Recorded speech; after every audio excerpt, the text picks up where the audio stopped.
Hi guys, just thought it was time to do a review of my wristwatch collection. I'll go through them, I won't go into any great detail. If any of you guys want to subscribe and leave a like, that would be great. And if you want to see an in-depth review of any of these watches, just give me a shout.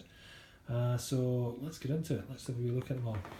Let's just start on the left and go right across.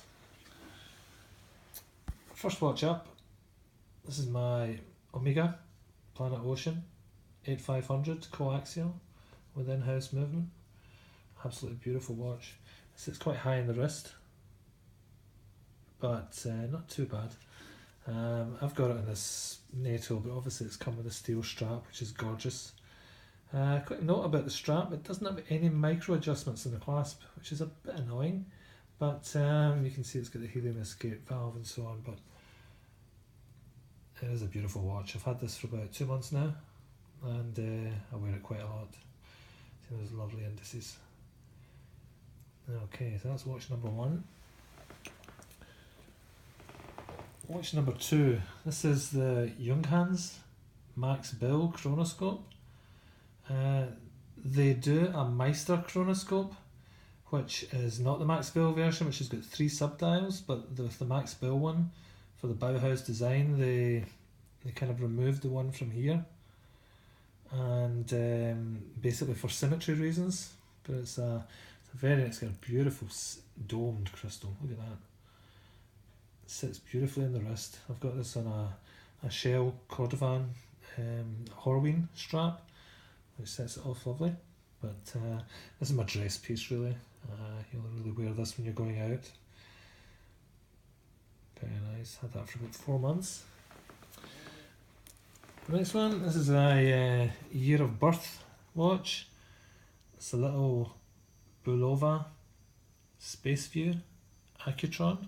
This one's from 1969, and it's actually got the original Bulova crocodile strap, which is quite unusual, so I was quite pleased to get that. No crown on this one, you'll see.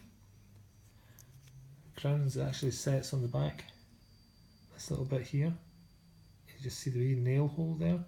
You put your nail in there, and you use that to set the time. It's in pretty good condition, 1969, so it's a vintage piece. Maybe you can hear the buzzing it makes, because it actually works on a tuning fork mechanism. So although it's a quartz officially, you can see the second hand's a smooth movement instead of a tick tick tick. So really quite like that piece. My wife wears this one quite a lot, I have to say. Next we've got tool, really heavy tool dive watch, the Oris Aquas. This is the 43mm with this burnt orange vintage lume markers, which are actually a bit disappointing in the dark. Once they sort of get full lume, then they're not too bad, but not one of the best lumes on the watch. It is one of the best bracelets I've ever had, I have to say. Really, really good watch. Very, very heavy though. I don't know what it weighs in at, but it must weigh a ton. Next up, another Oris, which is, you can see from the strap, this is titanium. So it is very, very light. And this one's got the full lume of the dial, not the indices, so the whole face glows in the dark, which is quite spectacular. It's on the Coke bezel with the crown down at the 4 o'clock position. This is the TT1 model, which was in a limited edition, and the classic Oris red rotor on the back. You'll see there. Sorry, don't know if you can see that properly. The movement. Very nice. And now on to the only, as far as I'm aware, the only homage I've got in the collection. This is the Steinhardt Ocean Vintage Military. It's based on the famous Rolex Milsub. Was it 5571 or 5517? Can't remember. But basically they sell for about £100,000, so I think a homage in this one instance is perfectly acceptable. And very, very accurate watch actually. Very surprising. The lume is gorgeous. I love that grey kind of hue to the dial with those vintage lume markers. I've got it in a Bond NATO strap, but ETA movement inside. Still love the watch, still wear it quite a lot for casual wear. Next up, we have the Breitling Super Ocean Heritage. Now this is the 42mm version on the mesh strap, professional mesh strap that they call it. It's a beautiful watch, very, very dressy, quite bling really. You wouldn't want to take this in amongst the rocks, but the strap itself is probably the best mesh strap I've ever had in my life. It's a beautiful little screwed link within the mesh.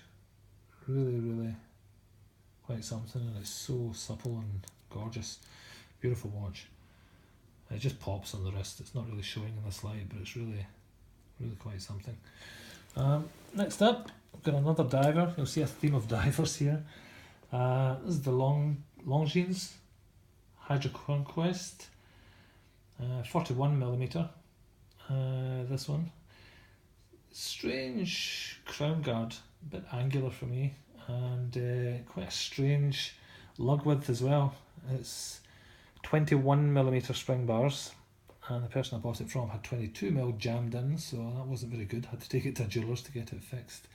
Very nice watch, but it doesn't get quite as much wrist time as the others, so it might be on the danger list, so to speak.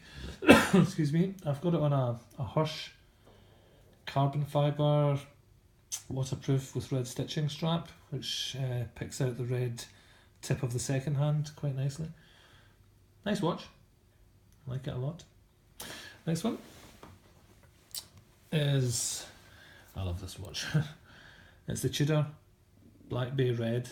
It's the smiley faced version, which is the ETA, and I've got it on a collar ebb, sort of tobacco, soft leather strap, which I think works well with the red face and the sort of rose gold highlights on the dial. Beautiful watch. It's quite high, but really, really, really, really pops on the wrist.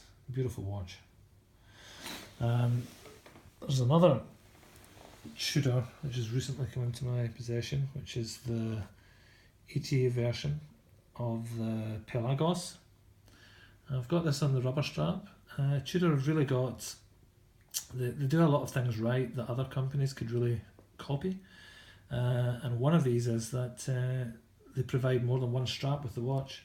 So this actually came with the titanium bracelet, because this watch is titanium as well, the case is.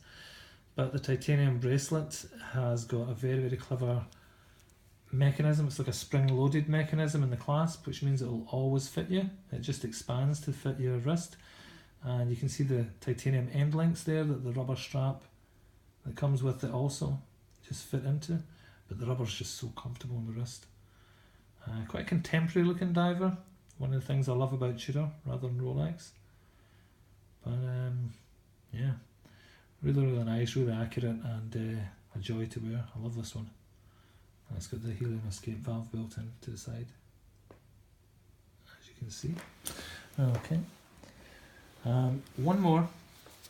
Steinhardt.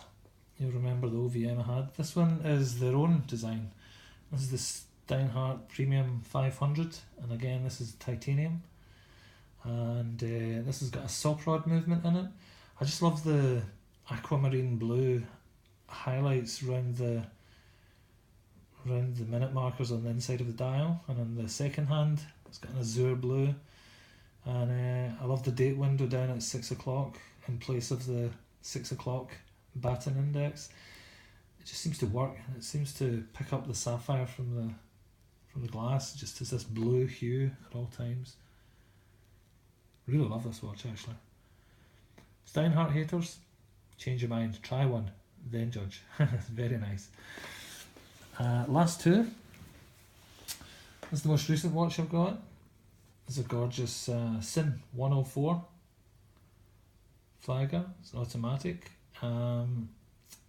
It's got a bi-directional bezel, not unidirectional, unlike the rest of them. And it's really just a tool watch, but the design of the side of it, it just wraps around your wrist. It's so comfortable to wear. I was surprised at how much I liked this watch when I got it. It's really, really, I mean, I've got some nice watches, but this one I think is going to be getting a lot of wrist time. Very functional, very, just a beautiful thing. My first sin, and I'm actually looking at another one, so very, very, I still get the wrapper on the back. Good company. Right, last one, last but not least. It's a Speedy Reduced. The Omega Speedmaster Reduced with the domed plexiglass or Hesselite crystal, I believe. And this is the reduced version, so it's not the professional. It's not hand wound, it's automatic, but it's in pretty good condition. And again, I've got the bracelet for this, but I tend to keep my bracelets away, and you can see I've just got it on a tobacco leather strap, which works really well. Okay guys, I hope you enjoyed that little tour through the collection, and if there are any you'd like to see a review in a bit more depth, then please leave a comment in the comments below. See you soon. Bye.